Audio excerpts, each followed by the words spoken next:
Nickel. Donc, bonjour à vous tous. Tout d'abord, je vous souhaite une bonne année aussi. Je vous remercie d'être présent donc, pour ce premier webinaire de l'année. On va parler des risques chimiques. Merci Sarah pour l'invitation et également merci d'ouvrir le groupe Préservation 360 à des profils qui sont différents de ceux des métiers du patrimoine puisque je suis ingénieur en santé et sécurité au travail. J'ai travaillé 10 ans dans l'industrie, notamment sur des sites industriels Céveso, donc dans le recyclage du plomb.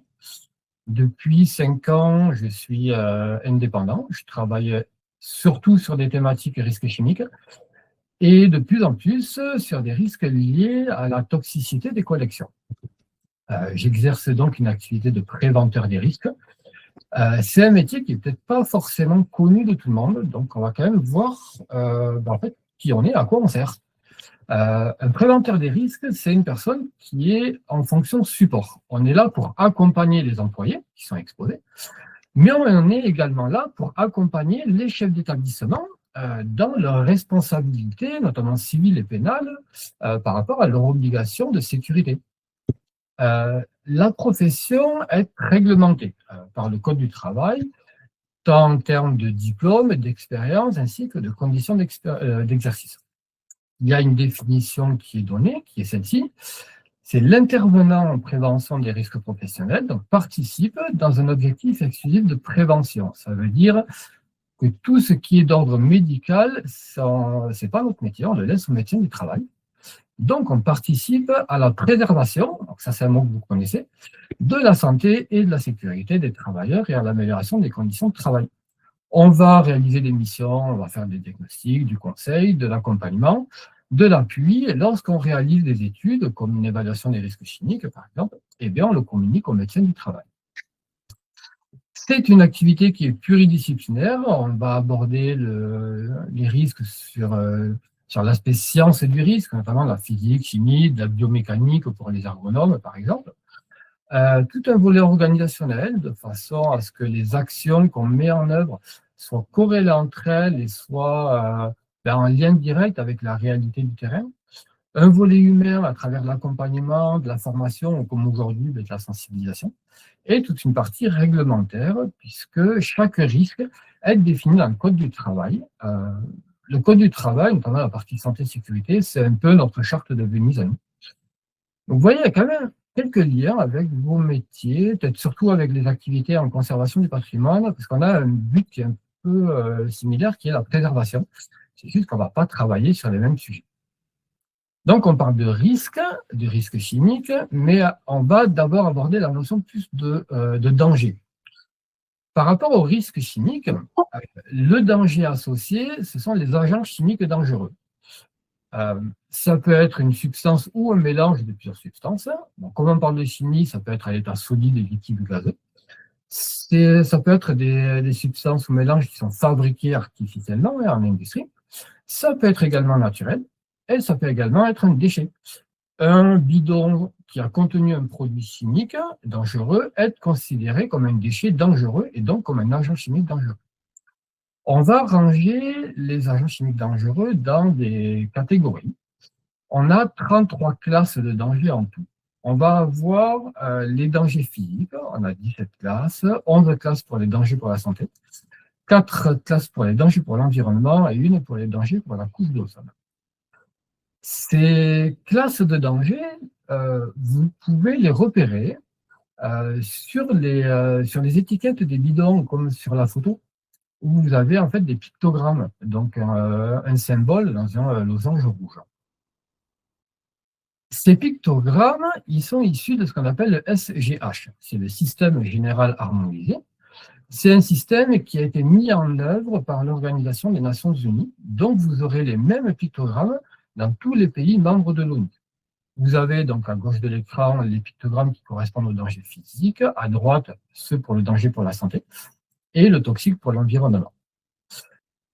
Une petite précision par rapport à ce pictogramme-là, la tête de mort, on a souvent tendance à l'associer à un risque mortel.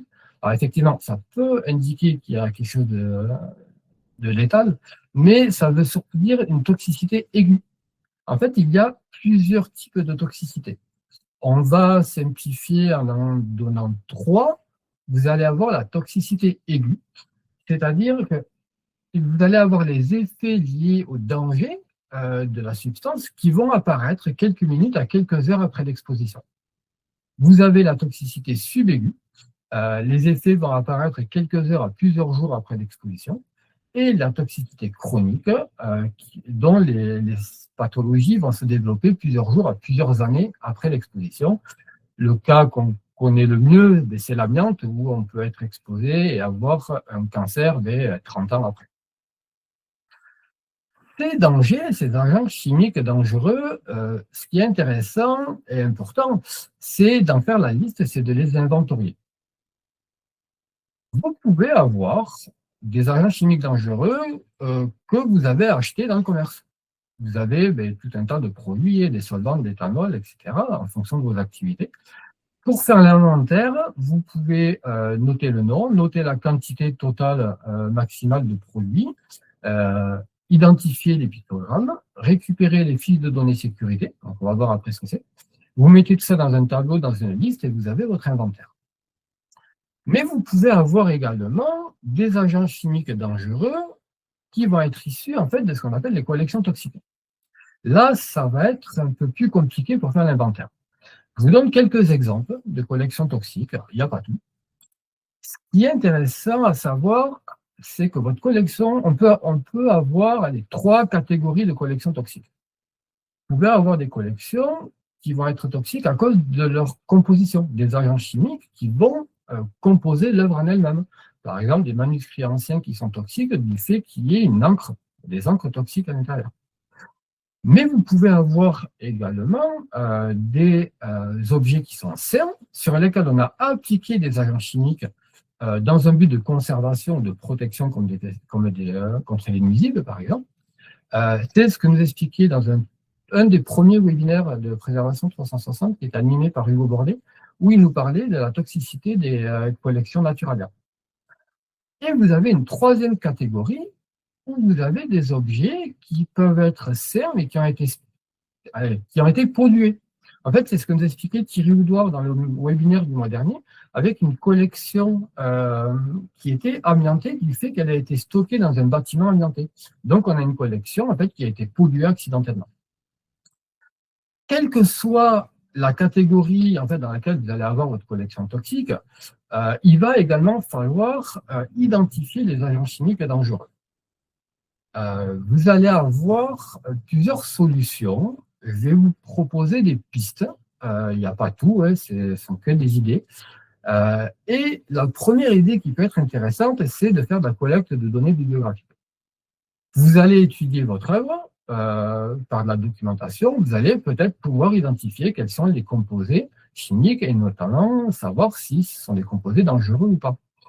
Si vous avez une collection qui a été traitée, peut-être essayer de retrouver les documents d'acquisition de la collection pour savoir s'il y a des informations sur le biocide qui est appliqué. Est-ce que vous avez des factures que vous avez retrouvées dans votre établissement sur l'achat de produits chimiques? Toutes ces données vont vous permettre d'avoir une première piste, voire même peut-être d'identifier vraiment votre agent chimique dangereux. Si ce n'est pas suffisant, il va falloir passer par l'étape d'analyse chimique. Il faut savoir qu'une machine, un appareil dans lequel on place un objet et ça va nous dire tous les composés chimiques qu'il y a dedans, ça n'existe pas. Vous allez uniquement trouver les agents chimiques que vous allez chercher. Donc, il faut avoir une petite idée, d'où l'intérêt d'avoir des données bibliographiques au préalable. Vous allez pouvoir faire des analyses avec un prélèvement destructif. C'est-à-dire que vous allez prélever une partie de l'item que vous allez envoyer en laboratoire. L'avantage, c'est que vous allez pouvoir bénéficier de l'expertise de laboratoire. L'inconvénient, c'est qu'il y a destruction de l'œuvre. Donc, peut-être que sur un objet, c'est faisable, et sur une collection complète, ça peut peut-être poser problème. Donc, autre solution, faire des analyses qui vont être non destructives. Vous pouvez faire, par exemple, des analyses in situ, sans passer par un laboratoire, avec le résultat vraiment sur site. La littérature scientifique sur les collections toxiques, elle présente différentes solutions et notamment une solution technique qui est celle de l'analyse en fluorescence X. C'est une solution qui peut être assez intéressante. L'appareil est assez facile à prendre en main. Vous avez un résultat immédiat. Vous allez pouvoir tester quand même beaucoup d'éléments chimiques, mais tout en restant quand même, c'est surtout fait pour des éléments, des minéraux, des métaux, des métalloïdes. L'appareil ne détectera pas tout ce qui est organique. Donc pour les pesticides organiques dans les collections de ScienceNat, ça ne sera pas forcément adapté. Sinon, vous avez une autre solution en analyse in situ qui sont des tests colorimétriques. Pour ça, je vous propose deux solutions. La première, c'est l'utilisation de tubes réactifs. Un tube en verre dans lequel il y a une matière, et avec une pompe, vous allez aspirer l'air dans un volume. L'air va passer dans le tube et la matière va changer de couleur. Donc, c'est pour ça qu'on appelle ça un test colorimétrique. Et donc, vous allez avoir une analyse, une information semi-quantitative sur le polluant. Bon, il y a un type de tube par polluant. Autre solution en test colorimétrique, ce sont les spot tests. C'est surtout employé pour des éléments solubles, mais il y a un spot test qui est assez connu dans le milieu, c'est celui pour l'arsenic. Il faut y faire attention, ça peut être intéressant comme analyse. Par contre, ça nécessite la manipulation quand même de produits chimiques et la production d'un gaz qui s'appelle l'argine, et c'est un gaz qui est mortel par inhalation. Donc, on perd un peu l'avantage du côté in situ parce qu'il faut manipuler ce test dans des conditions de sécurité laboratoire. Donc, si vous avez une Sorbonne à côté de vos réserves, ça peut être bien. Sinon, c'est un test peut-être qu'il faut éviter. Dernière piste que je vous propose, toujours dans la catégorie d'analyse non destructive, avec analyse en laboratoire. Donc, on a une certaine précision qui est assez intéressante. Il s'agit de faire du prélèvement des agents chimiques. Par rapport à ça, moi, j'ai développé un protocole il y a pas très longtemps qui permet, en fait, en calculant la taille d'un échantillon qui est représentatif de la population totale d'une collection. Et sur cet échantillon, on va réaliser avec des filtres particuliers les prélèvements des agents chimiques, avec des filtres un peu spéciaux qui vont être envoyés en laboratoire. Et le laboratoire va nous permettre de tester plus d'une centaine d'éléments, notamment des pesticides, des métaux lourds, des composés organiques volatiles et des aldéhydes. C'est un protocole qui peut être appliqué à des collections de type entomo, taxidermie, herbier, les collections textiles également, et peut-être quelques objets en ethno. Je travaille avec Hugo Bordet, là, actuellement, on a un projet en cours et on est en train de tester les biocides sur 3 types de collections différentes dans des réserves. Donc voilà quelques pistes pour faire l'inventaire des dangers. Maintenant qu'on a parlé des dangers, on va pouvoir parler du risque. Le risque, c'est pas compliqué. Il s'agit en fait du produit de danger par une cible qui est exposée et on obtient un risque. Les dangers, on va chercher à identifier les effets physiques, toxicologiques, ainsi que les voies de pénétration, qui peuvent être cutanées par inhalation ou par ingestion. Concernant la cible, donc c'est vous, on va observer votre exposition, notamment la durée à laquelle vous êtes exposé au danger, ainsi que la fréquence à laquelle vous allez être exposé. Et on a un risque. On entend souvent la phrase « le risque zéro, il n'existe pas ». Ce n'est pas tout à fait vrai. Il y a quand même 2 cas dans lesquels on peut obtenir un risque zéro, mais c'est tellement évident qu'on a tendance à l'oublier. Et pourtant, c'est ce qu'on doit chercher en priorité à faire. Le premier cas, c'est qu'on va enfermer, voire même mieux, on va supprimer le danger. Dans ce cas, on a un risque qui est nul. Autre possibilité, on a un danger, mais on va supprimer, alors, non pas la cible, parce que ça c'est vous, mais on va supprimer l'exposition. Donc, si on n'est plus exposé à un danger, on a un risque qui est nul. Par contre, ce n'est pas forcément tout le temps faisable. Dès le moment où on a un danger et une cible, on aura forcément un risque. Ce risque, il peut être majeur, mais il peut être également mineur. Tout n'est pas forcément dramatique, en fait. Et comment on fait pour savoir si le risque il est majeur ou s'il est mineur? En fait, on va faire ce qu'on appelle une évaluation des risques chimiques. Au même titre que le document unique, c'est une évaluation qui est obligatoire par le Code du travail et dont les résultats de cette évaluation sont enregistrés dans le document unique. L'évaluation des risques chimiques, pour la réaliser alors de façon très simple, pour vous expliquer, on va utiliser une matrice. Celle que je vous propose là, on a 5 lignes et 5 colonnes. Les agents chimiques dangereux qu'on a inventoriés, eh bien, pour chaque agent chimique, on va leur donner une note en fonction de la gravité, de l'importance du danger.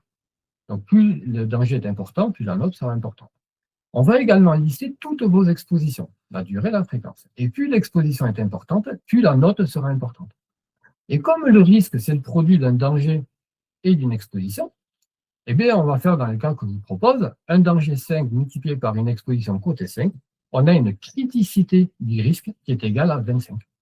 Et on va faire ça pour tous les risques. Et comme ça, on va pouvoir déterminer ce qui est majeur et ce qui est mineur. Une fois qu'on a évalué les risques, on va pouvoir passer à l'étape de mesure. Jusqu'à présent, on était sur de l'analyse qualitative. Là, on va être sur de l'analyse quantitative. En fait, on va mesurer la concentration de polluants qu'il y a dans l'air pendant votre activité réelle de travail. Concrètement, vous avez une pompe de prélèvement attachée à la ceinture qui va prélever l'air. Vous allez entendre le ronronnement de la pompe toute la journée. La pompe est reliée par un tuyau à un filtre qui est accroché au revers de la veste et qui va prélever l'air et les polluants. Et on va obtenir en fait une concentration, donc en grammes par mètre cube, en moyenne sur 8 heures. Cette concentration, on va la comparer à ce qu'on appelle les valeurs limites d'exposition professionnelle, les VLP. Et là, vous pouvez être au-dessus de la VLP, en dessous ou très en dessous. Et en fonction de l'interprétation qu'on va faire par rapport à la VLP, eh bien, on va mettre en place des actions qui auront pour but de réduire la criticité, de baisser la concentration de polluants à laquelle vous êtes exposé. Et en plus, avec ces résultats de mesure, le médecin du travail pourra mettre en place un suivi médical adapté par rapport à votre exposition. Donc voilà un peu comment on travaille. Les dangers, je vous ai dit qu'on allait leur donner une cotation. Cette cotation, il faut connaître donc la gravité des dangers et pour cela, on va s'appuyer sur 2 types de sources documentaires. Si vous avez acheté un produit dans le commerce pour travailler, vous pouvez avoir accès à ce qu'on appelle la fiche de données sécurité. Sinon, pour les autres cas, vous pouvez regarder les fiches toxicologiques. Alors, je ne vais pas vous faire la lecture sur ces documents, ça n'aurait pas trop d'intérêt. Par contre, je vais vous expliquer en fait les chapitres qui peuvent vous intéresser et également quelles informations vous pouvez trouver dans ces chapitres. D'abord, la fiche de données sécurité. C'est un document qui est rédigé par le fabricant du produit, qui est fourni par le fabricant ou par le distributeur. Elle est accessible sur le site internet du fabricant ou du revendeur, sur une base de données sur internet qui s'appelle QuickFDS, ou même sur simple demande de vendeur, il est censé vous la fournir. C'est un document qui est assez complet, il y a 16 rubriques à l'intérieur, quel que soit le produit, quel que soit le fabricant, quel que soit le pays. Tout ne va pas forcément vous intéresser directement, mais il y a quand même quelques rubriques qui sont assez pertinentes et dont les informations peuvent vous intéresser. C'est ce qu'on va regarder maintenant. La première rubrique intéressante, ça va être la rubrique 2. Alors, je vais m'appuyer par rapport à l'éthanol pour vous expliquer ces rubriques. La rubrique 2 va vous donner la classe de danger de la substance. Donc, pour l'éthanol, on est sur une classe de danger liquide inflammable et lésions oculaires graves et sévères, irritation des yeux. Vous avez également ce qu'on appelle les mentions de danger, avec un code, H225 et H319. Ces mentions de danger, ce sont des phrases type, il y en a plus de 400 qui existent, qui sont là pour préciser la classe de danger qui est peut-être un peu trop généraliste. Pour l'éthanol, on est donc liquide et vapeur très inflammable et provoque une sévère irritation des yeux. Vous avez également des conseils de prudence. Pareil, ce sont des phrases type qui sont associées à la classe de danger et bon, ça porte bien son nom, ça va vous donner des conseils, notamment en matière de prévention ou donc par rapport à l'incendie, ou en matière d'intervention en cas de contact avec les yeux. Autre rubrique qui peut vous intéresser, la rubrique 4, c'est celle dans laquelle vous aurez toutes les informations en cas de pépin. S'il y a un problème, quels vont être les premiers gestes à adopter, les premières actions à mettre en œuvre pour les premiers secours. Vous avez également la rubrique 5 liée à l'incendie. Là, vous allez avoir des informations sur les moyens d'extinction appropriés et inappropriés. C'est-à-dire, vous allez connaître la classe d'extincteur que vous allez devoir avoir à disposition si vous avez la substance en question. Vous aurez également des informations sur les dangers particuliers résultant de la substance, ainsi que des produits de combustion dangereux. Par rapport à l'incendie, je vous pose une petite question. D'après vous, quelle est la particularité d'un incendie d'éthanol? Donc, vous pouvez marquer les réponses dans le chat, et puis on verra à la fin avec une petite vidéo pour illustrer la réponse. Autre rubrique intéressante, la manipulation et le stockage. C'est la rubrique 7. Là, je vais aller un peu plus loin que les informations que vous pouvez trouver dans une fiche de données sécurité. Je voudrais vous présenter ce tableau. Ce tableau, il se trouve facilement sur Internet. En faisant une recherche, c'est le tableau de compatibilité de stockage de produits chimiques. En fait, ce tableau va vous permettre de savoir si vous pouvez stocker deux substances, deux produits ensemble au même endroit. Vous avez donc sur les colonnes les pictogrammes et sur les lignes également le pictogramme. Et vous, en regardant les pictogrammes des deux produits, vous regardez à l'intersection. Si vous avez une croix rouge, mais vous ne pouvez pas stocker le produit ensemble parce qu'il y a une réaction dangereuse. S'il y a le V vert, vous pouvez stocker ensemble, ça ne pose pas de problème. Et si vous avez le rond orange, là, on est dans le cas, ça dépend. Peut-être ça dépend parce qu'il faut avoir peut-être un peu plus d'informations. Si je vous prends l'exemple des pictogrammes corrosifs, deux produits corrosifs ne seront pas forcément stockés ensemble. Si vous prenez une base et un acide, on ne les mélange pas parce que ça peut générer une réaction exothermique qui peut être dangereuse. Donc là, il faut avoir un peu plus d'informations pour savoir si on peut stocker ensemble ou pas. Autre information qui n'est pas forcément marquée dans une FDS et qui est intéressante, c'est que les produits chimiques se stockent dans des bacs de rétention et pas n'importe lesquels. Pour les produits inflammables, ça sera stocké dans des bacs métalliques parce que ça a une meilleure résistance au feu. Alors que les acides seront stockés dans des bacs en matière plastique, souvent en polyéthylène, mais ça peut varier. Ce qu'il faut faire, c'est regarder la table de compatibilité chimique qui est fournie par le fabricant des bacs de rétention. Et en fonction de votre acide que vous voulez stocker, vous pourrez connaître le meilleur plastique par rapport à votre acide. Dernier point important, les produits chimiques se stockent dans des armoires adaptées, et notamment pour les produits inflammables dans des armoires anti-feu. Et les armoires doivent être ventilées afin d'éviter la formation d'atmosphères qui peuvent être explosées. Autre rubrique qui va vous intéresser, c'est la rubrique 8. Là, vous pouvez avoir en fait les EPI. Bon, on est pour l'éthanol, protection des yeux, protection de la peau. Avec le port de gants, ça va vous donner également la matière de gants à utiliser. Vous aurez également les informations sur les protections respiratoires. L'éthanol dégage des vapeurs organiques, donc il faudra utiliser un filtre à charbon actif de type A. Dernière rubrique que vous allez nous parler, alors j'ai hésité, finalement je vais vous parler de la rubrique 10, c'est celle au sujet de la stabilité-réactivité. Vous aurez quand même beaucoup d'informations sur la réactivité du produit dans un environnement, dans un contexte, les réactions dangereuses avec d'autres produits, la stabilité dans le temps, les conditions de manipulation de stockage à éviter, les matières incompatibles, les produits de composition. Donc une rubrique assez intéressante. Il faut avoir lu avant de manipuler les substances. Pour conclure sur l'éthanol et la fiche de données sécurité, je vais vous faire un point réglementaire. L'État grec, en 2020, a fait une demande auprès de l'Agence européenne des produits chimiques pour que soient rajoutées les classes de danger susceptibles de nuire au fœtus, peut être nocif pour les bébés nourris ou les maternelles, peut provoquer somnolence ou vertige et risque présumé d'effets graves pour les organes à la suite d'expositions répétées ou d'une exposition prolongée. Le dossier, il devait être clos fin juillet 2025. Finalement, c'est reporté à la fin de l'année 2026. Donc, affaire à suivre pour savoir si l'éthanol est classé comme reprotoxique ou pas. Donc voilà pour la fiche de données sécurité. Si vous n'avez pas de fiche de données sécurité, vous pouvez regarder ce qu'on appelle les fiches toxicologiques. Ce sont des documents qui sont rédigés par des instituts, souvent des instituts de recherche. En France, on a l'INRS, on a également l'INERIS. D'autres pays en font. Là, je vous donne l'exemple du CNESST, c'est au Québec, qui ont un répertoire toxicologique assez important. Vous avez également l'Agence européenne des produits chimiques qui propose une base de données avec des informations. On va regarder ensemble la fiche toxicologique du plomb, et notamment celle qui a été rédigée par l'INRS, ce qui m'ont donné l'autorisation de diffusion et de diffusion à partir de leur site internet. Comme ça, vous allez pouvoir savoir où c'est qu'on la trouve. Donc, on va sur le site ensemble là, qui s'appelle inrs.fr.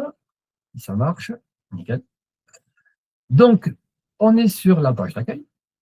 Vous avez en haut le menu, et tout à fait à droite du menu, vous avez publications et outils. Dans publications et outils, vous avez les bases de données. Et la troisième, c'est fiche toxicologique. Donc, on clique dessus. Là, vous avez un moteur de recherche. On va taper la substance plomb. Là, on a une fiche, c'est la 59. Voilà, on est sur la fiche. Vous allez avoir le sommaire. Il y a 9 chapitres. Vous allez sensiblement trouver les mêmes informations que dans une fiche de données sécurité, mis à part la rubrique toxicologie qui va être quand même beaucoup plus importante. Vous avez les généralités avec la substance ainsi que les différentes formes à laquelle vous pouvez trouver la substance. On retrouve notre étiquette avec les pictogrammes et les mentions de danger qui sont ici. Également pour toutes les formes sur lesquelles vous pouvez avoir la substance. Vous avez donc de nouveau le menu qui est en bas. Donc des caractéristiques, vous allez avoir les informations sur l'utilisation de la substance, les propriétés physiques, et également, donc pour toutes les formes, et également en bas, ce qui est intéressant, les propriétés chimiques. Cette rubrique, elle peut vous intéresser dans votre activité en restauration, en conservation. Notamment, c'est là où vous allez avoir des informations un peu comme la rubrique 10 de la FDS sur la réactivité d'un temps, les réactions dangereuses avec d'autres produits, etc. Donc, cette rubrique peut être intéressante.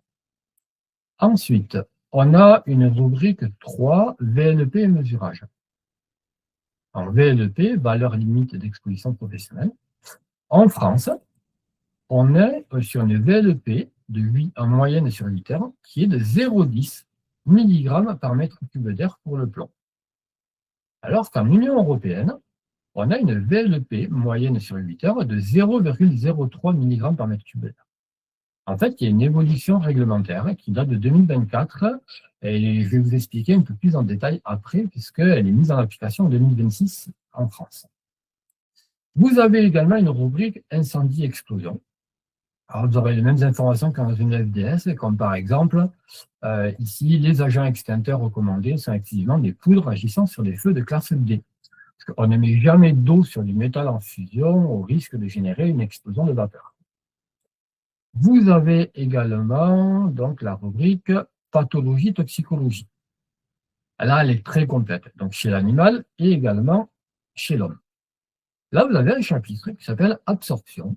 C'est dans ce chapitre-là que vous allez pouvoir savoir si les voies de pénétration dans le corps de la substance, lesquelles sont privilégiées. Pour le plomb, on est sur, donc pour les vapeurs de plomb par voie respiratoire, les poussières se fait par voie respiratoire et surtout digestive. Vous avez également une information sur la distribution, c'est-à-dire comment la substance va se déplacer dans le corps, quels vont être les organes cibles. Et vous aurez une information également avec la demi-vie. La demi-vie, c'est le temps nécessaire pour que la moitié de la substance s'élimine. Vous avez également un chapitre excrétion, donc quel est le mécanisme d'élimination que le corps adopte pour supprimer la substance. La surveillance biologique, donc pour le plomb, ça s'appelle la plombémie. La plombémie, c'est la mesure du taux de plomb dans le sang qui se mesure en grammes, enfin plutôt en microgrammes de plomb par litre de sang. Vous avez également ici la toxicité sur l'homme, et là vous aurez toutes les informations détaillées sur les effets, toxicité aiguë, toxicité chronique, ainsi que tous les effets. On ne va pas tout lire, vous voyez, c'est très très complet, tout est développé, tout est sourcé, et très bien sourcé. Voilà, donc beaucoup d'effets, surtout là on est sur la substance plomb, donc c'est assez toxique, donc il y a beaucoup d'informations. Là, vous avez une rubrique réglementation, on passe, c'est que des textes de loi. Recommandations, ça va vous intéresser. Les recommandations d'un point de vue technique. Donc, par exemple, comment on aménage son espace de travail. Donc là, ça prévoit l'installation de vestiaires. Des recommandations pour la manipulation, pour les EPI. Donc, on est sur des filtres anti-aérosols de type P3 pour le plomb. Également les gants, notamment les matériaux préconisés, des recommandations sur le stockage, sur comment on gère la substance en tant que déchet, en cas d'urgence, sur un point de vue technique, et également des informations d'un point de vue médical, notamment comment on gère les visites médicales et la périodicité, comment on peut maîtriser l'impact par rapport de la toxicité par rapport aux femmes enceintes et aux allaitantes, comment on organise la surveillance biologique. Également conduite à tenir en cas d'urgence, plus sur un point de vue médical. Donc voilà une fiche toxicologique et des informations qui peuvent vous intéresser, la bibliographie et historique des révisions, ça je passe. Je vous ai dit qu'il y avait une évolution réglementaire. C'est qu'il y a une directive européenne qui date de 2024 qui impose aux États membres d'abaisser la valeur limite d'exposition professionnelle. En France, aujourd'hui, la valeur est de 0,10 mg par mètre cube d'air. À partir du 9 avril, il y aura une baisse qui sera avec une valeur limite de 0,03 mg par mètre cube d'air. La valeur limite biologique, donc la plombémie, aujourd'hui, la plombémie limite est de 400 microgrammes de plomb par litre de sang pour les hommes et 300 pour les femmes. À partir du 9 avril de cette année, tout le monde aura une valeur limite à 300 microgrammes par litre. Et à partir de 2029, la valeur limite sera de 150 microgrammes par litre. Vous avez la directive qui impose également une surveillance médicale détaillée dès le moment où on a une exposition supérieure à 15 microgrammes par mètre cube d'air ou une plombémie supérieure à 90 microgrammes de plomb par litre de sang. Une recommandation de valeur limite de plombémie pour les femmes en âge de procréer qui est de 45 microgrammes de plomb par litre de sang. Et il rappelle qu'il n'y a pas d'effet de sel. Voilà ce que je voulais vous dire sur la fiche toxicologique ainsi que sur le plomb. Dernière rubrique que je voudrais aborder avec vous, c'est la dégradation des matériaux. Alors, la frise chronologique que je vous propose là, en espérant ne pas avoir fait de faute, c'est juste une illustration pour mettre en avant le fait que dans votre activité, que ce soit régisseur, conservateur, restaurateur, vous êtes au contact d'objets qui sont très très anciens et qui se dégradent, d'où l'intérêt de votre métier. Mais les agents chimiques qui composent l'œuvre ou qui ont été déposés sur l'objet, eh bien, ils vont également se dégrader. Vous avez le portail des substances chimiques qui propose pour certaines rubriques, pour certaines substances, une rubrique qui s'appelle « Comportement et devenir dans les milieux ». Et vous allez avoir des informations sur la biodégradabilité de la substance, la dégradabilité abiotique par hydrolyse ou par photolyse, ainsi que des informations sur la persistance dans les milieux. Donc, vous pouvez trouver peut-être des informations qui peuvent vous intéresser pour vos métiers. C'est un site qui est surtout utilisé dans le milieu de la dépollution des sites et sols pollués. Ça va vous intéresser, mais ça va intéresser également dans le cadre d'une démarche de prévention des risques chimiques. Puisque ce qui peut arriver, c'est qu'une substance, initialement n'étant pas toxique pour l'homme, n'ayant pas de mention de danger, mais une fois dégradée, se trouve être sous une forme qui, elle, est dangereuse. Je vais vous prendre deux exemples. Le premier exemple, c'est avec le tannage du cuir.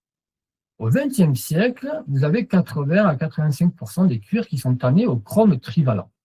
Le chrome trivalent n'a pas de classe de danger.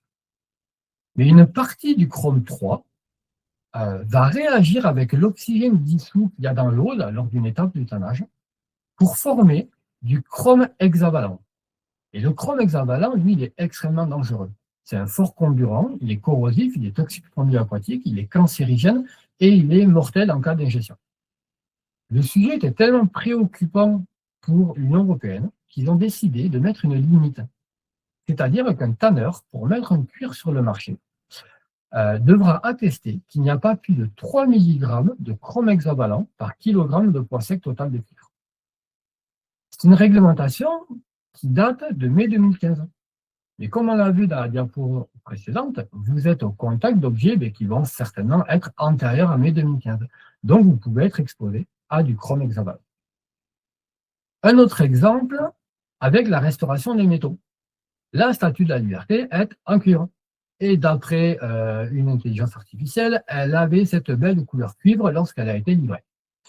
Le cuivre, il est toxique pour le milieu aquatique. Et vous voyez où je veux en venir. Au contact de l'humidité et du dioxyde de carbone, on obtient du verre de gris. Et le verre de gris, en plus d'être toxique pour le milieu aquatique, il est nocif en cas d'ingestion, provoque une sévère irritation des yeux et il est nocif par inhalation.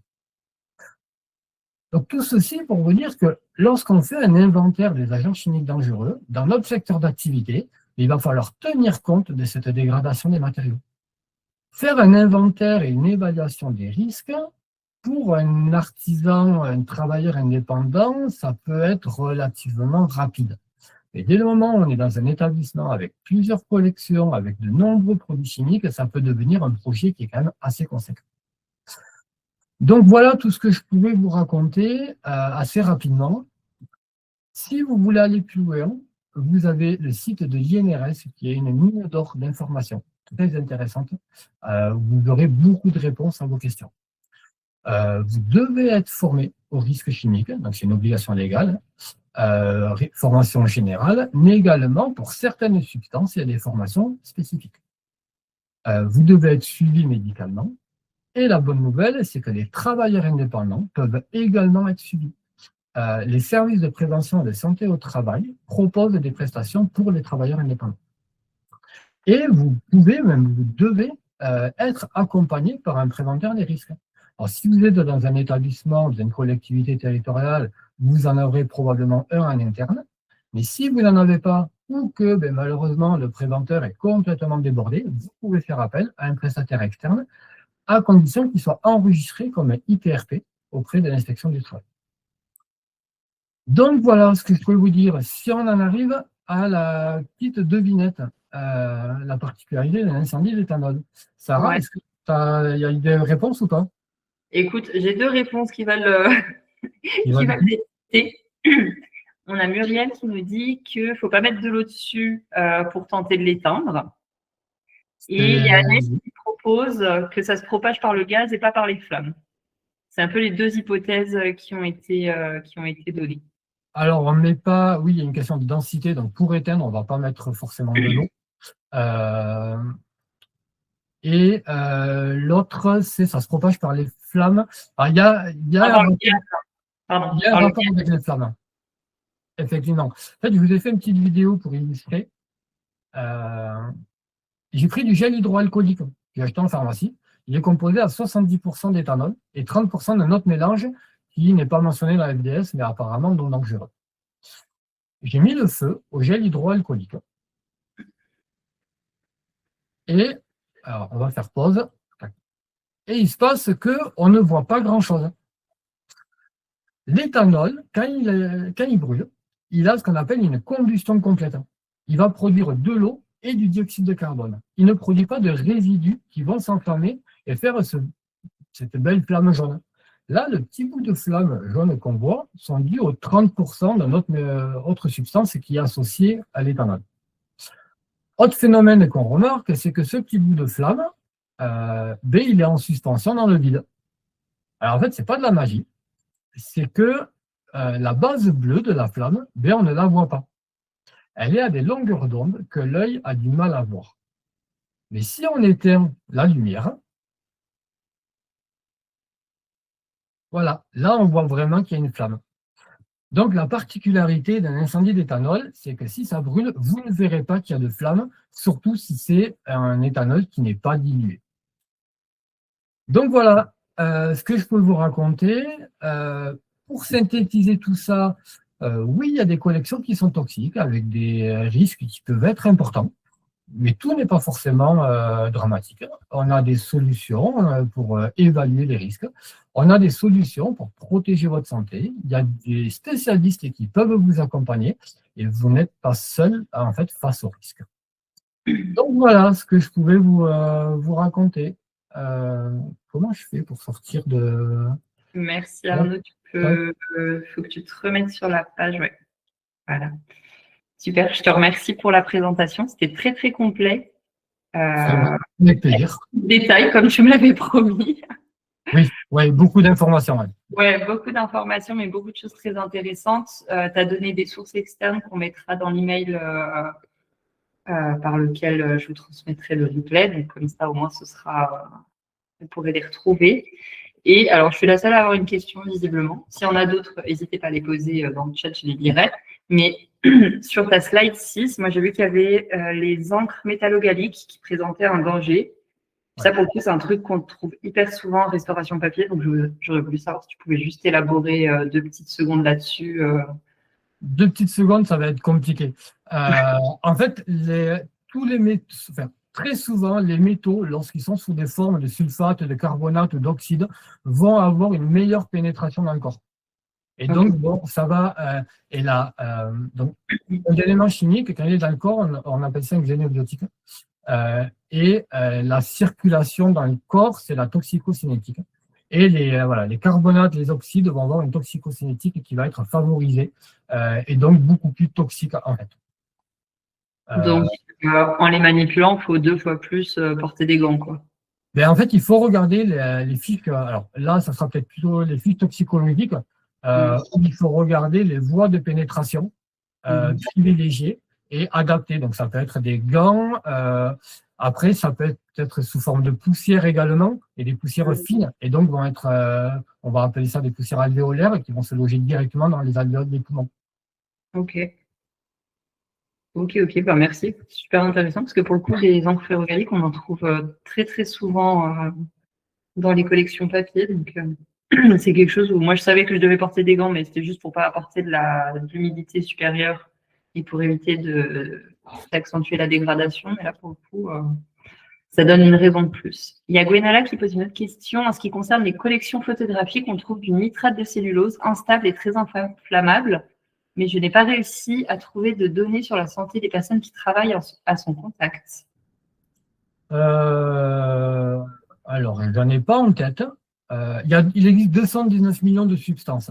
Donc, je ne pense pas qu'il y ait une personne qui connaisse tout. Donc, le premier réflexe à avoir que j'ai, c'est fiche toxicologique et voyons si on tente nitrate de cellulose. Est-ce qu'on a quelque chose? Non, forcément. J'ai pas. Et sur le site, je pense pas. Il y a Guedela qui ajoute que la fiche sur Eneris est quasiment vide. Ah, c'est ce que j'étais en train de chercher là. Elle est quasiment vide. Après, la nitrate de cellulose, ça va être utilisé pour faire des virages en photographie. Parce que si c'est des produits qu'on achète dans le commerce, peut-être qu'il y a une FDS. C'est le support, le nitrate de cellulose. D'accord. Je sais pas. Je vais chercher. Là, j'ai pas de réponse en tête. Okay. J'ai d'autres pistes. Je vais chercher, mais la personne peut m'a envoyé un mail et comme ça, je pourrais échanger avec elle. Et si j'ai une réponse, je pourrais lui donner. Là, j'ai pas de réponse en tête. Mais c'est vrai qu'en photo, il y a pas mal de produits, notamment les révélateurs ou des choses comme ça qui peuvent être toxiques. Alors, je transmettrai à Gwenola son email. N'hésite pas, Gwenola, à me le redemander après sur LinkedIn si jamais j'oublie. Il y a Hugo qui demande, est-ce qu'on peut utiliser la fiche de données sécurité d'un produit sous sa forme brute ou minérale comme en collection géologique? La fiche de données sécurité, elle est rédigée par un fabricant, par un industriel. Donc, si c'est un industriel qui va vendre des pierres, qui peuvent être dangereuses, il y a l'obligation de mettre une fiche de données sécurité, donc on peut la regarder. Après, pour des collections en minéralogie, il y a quand même peu de chances qu'il y ait une fiche de données sécurité. Il faudra peut-être plutôt regarder la fiche toxicologique. Ouais, ça va être plus la fiche toxicologique. Ce qu'il faut faire attention, en fait, avec les fiches de données sécurité, il faut regarder, en fait, la composition. Il faut vraiment être sûr d'avoir la fiche de données sécurité qui correspond bien au produit que l'on utilise, notamment par rapport à des dilutions. Un éthanol à 70%, comme la fiche de données que j'ai regardée pour le gel hydroalcoolique, ne sera pas la même qu'une fiche de données pour un éthanol à 99%. Il ne va pas y avoir les mêmes effets toxicologiques. Donc, il faut vraiment faire attention à ça, et notamment pour les substances qui sont liquides, sur les dilutions. Ok. Donc, pour la minéralogie, j'aurais plutôt tendance à regarder les fiches toxicologiques. Très bien, c'est noté. Merci. Et puis, il y a Muriel. Je vais te demander de regarder son message, je pense, mais elle demande, alors, un revendeur de produits pour les conservateurs-restaurateurs propose des cartouches de masques 6055 A2 cétone. Est-ce que c'est une nomenclature qui existe? Je te renvoie au message pour regarder la. Je me suis mis le chat à 6055 A2. Alors, A2, ça va être, le A, ça va être pour les gaz organiques. 2, ça va être la capacité de la cartouche. Après, il existe un guide que je me suis mis, je ne sais pas où je l'ai. Est-ce que je l'ai là? Ouais. Alors, il y a un guide qui s'appelle, qui est très intéressant, qui est fait par l'INRS, qui s'appelle « Les appareils de protection respiratoire, choix et utilisation ». Et il a la référence ED6106. Et il y a tout un tas d'informations intéressantes et il y aura la réponse à l'intérieur, notamment… Tu pourras me l'envoyer, comme ça je le joins au replay. En page 14, il y a en fait un tableau avec les types de filtres anti-gaz. Le A, donc il y a une couleur marron, c'est pour les gaz et vapeurs organiques dont le point d'ébullition est supérieur à 65 degrés. Dans la question, le 2, donc c'est pour la capacité du filtre, et cétone, donc c'est pas quelque chose qui est normalisé. Il faudrait que je regarde la fiche toxicologique de l'acétone. Mais la 6055, ça me fait penser à une marque que je ne citerai pas. Il y a un côté normalisation sur les lettres. Sur le A, vous allez avoir le A, donc gaz et vapeur organique. Le B, ça va être gaz et vapeur inorganique. Le E, c'est dioxyde de soufre. Le K, c'est ammoniac et dérivés organiques aminés.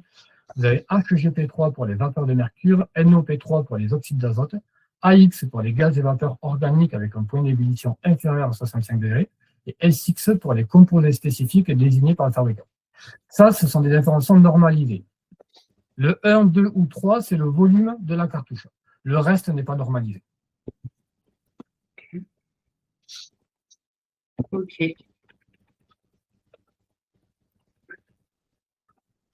Et ben, je crois qu'on arrive gentiment. Est-ce qu'il y a des sources concernant les dangers des interdictions entre éthanol et encre métallo-gallique? Oui, vous allez avoir dans la fiche de données sécurité, en fait, l'éthanol va avoir des réactions. Dans la rubrique 10 de la fiche de données sécurité, sur Google, vous tapez FDS éthanol, vous l'avez en PDF, il y en a une dans les premières. La rubrique 10 va vous dire qu'il y a des réactions dangereuses entre l'éthanol et les métaux alcalins. Donc, il faut vérifier si les encres métallo-galliques sont des métaux alcalins pour voir les réactions que vous pouvez avoir. Mais il y a des réactions, effectivement. Vives réactions avec donc, les comburants puissants, les métallo-alcalins, le métal alcalino-terreux, les anhydrides acétiques, peroxyde, phosphoroxyde, acide nitrique et nitrate et perchlorate. Ça provoque des dangers d'explosion. Donc, avec les encres métallo-galliques, oui, il se peut qu'il y ait des réactions. Donc, à voir un peu plus en détail. Ouais, c'est très intéressant.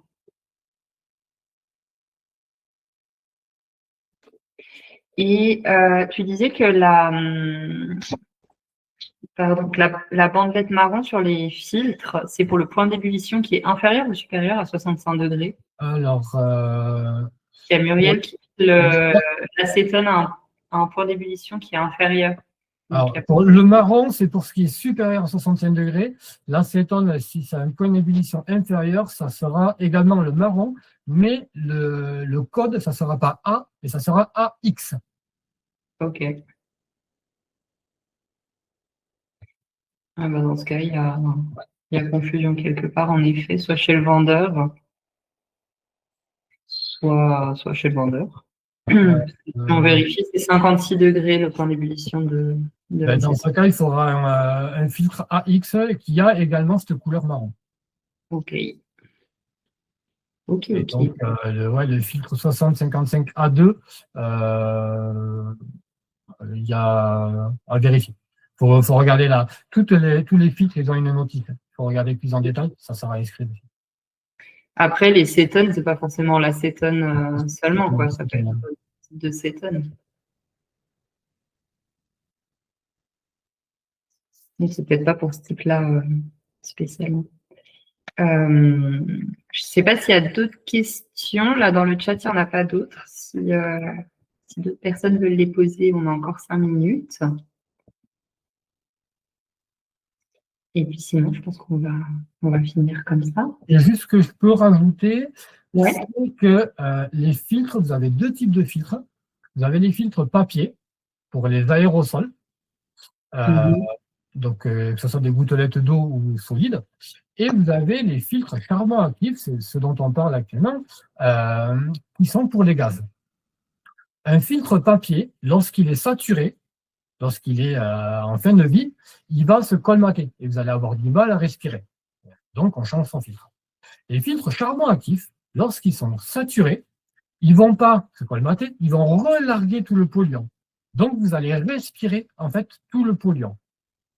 Et là, il faut faire attention à la durée de vie du filtre. Vous avez un logiciel qui est fourni par l'INRS qui s'appelle Prémédia.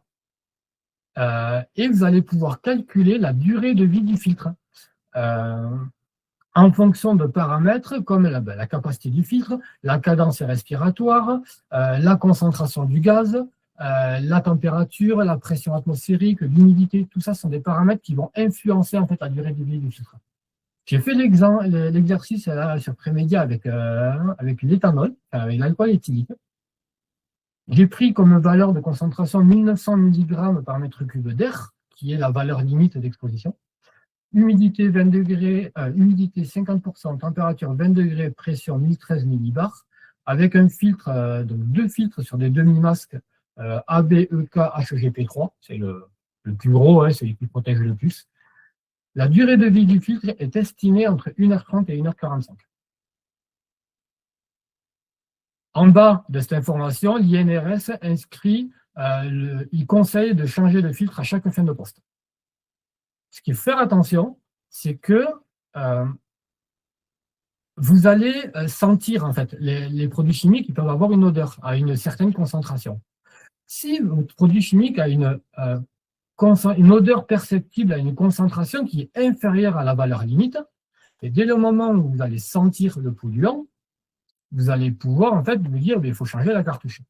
Mais si la concentration à laquelle l'odeur est perceptible est supérieure à la valeur limite, là c'est très dangereux et il ne faut pas utiliser en fait ce type de protection. Il va falloir passer sur des protections où on est totalement isolé de l'air extérieur, quoi.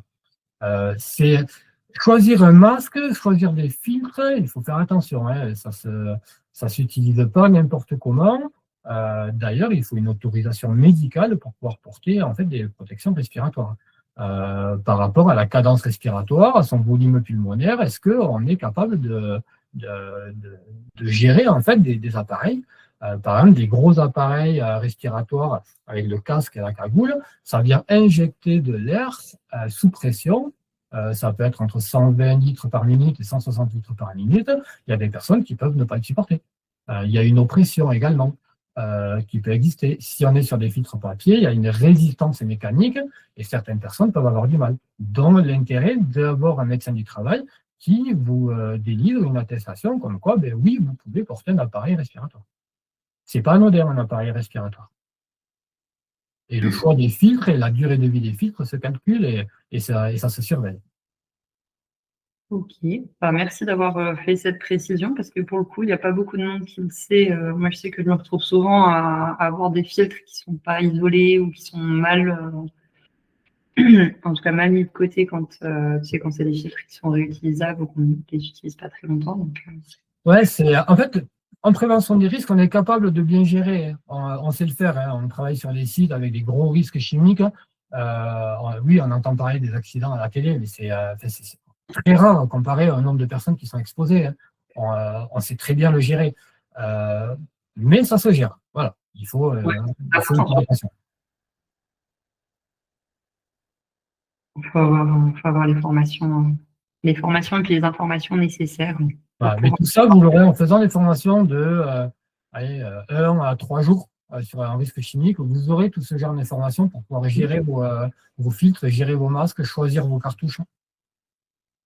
Ça, c'est quelque chose, il me semble, qui a été abordé par Hugo Bordet quand il faisait sa présentation il y a quelques mois maintenant.